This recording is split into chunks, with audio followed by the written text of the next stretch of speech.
صاحي ما أنا لهذا سنة وأي يمكن سبسكرايب كلا كلا صاحي لا كلا يوم ما صنت يمكن صاحي وأنا صاحي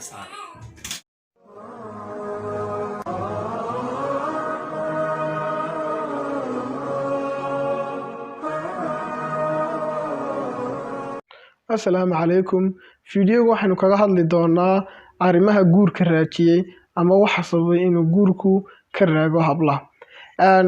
waxay dumarkii mareen wado inay jirkii qaawiyaan u soo bandhigaan amba ay xidhaan maryaha u roon indhaha soo jiidashada indhaha ragga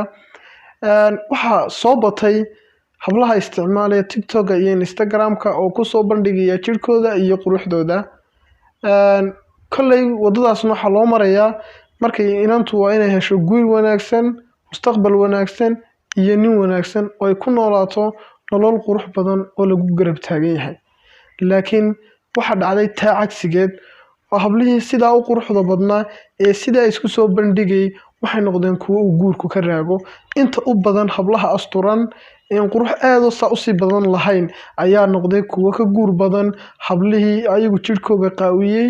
ee la jaan qaaday systemka cusub amba modern style-kan dambe habluhu waxay xidheen maryo jirkii muujinaya oo soo jiidashada indhaha ragga u roon balse waxay noqdeen haddana kuwo guurkii ku fashilma amba uu dib uga dhaco waqti aad u fara badan haddaba bartay sartu ka qulunsantahay haddii aynu isku dayno waxa weeye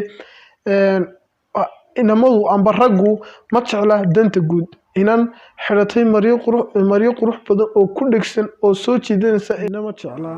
inan jirkeeda qaawisay oo amarkii ilaahay iska indhatirtay inama jecla inay noqoto umrideeda talada u dambaysa aan siinaya waxa weeye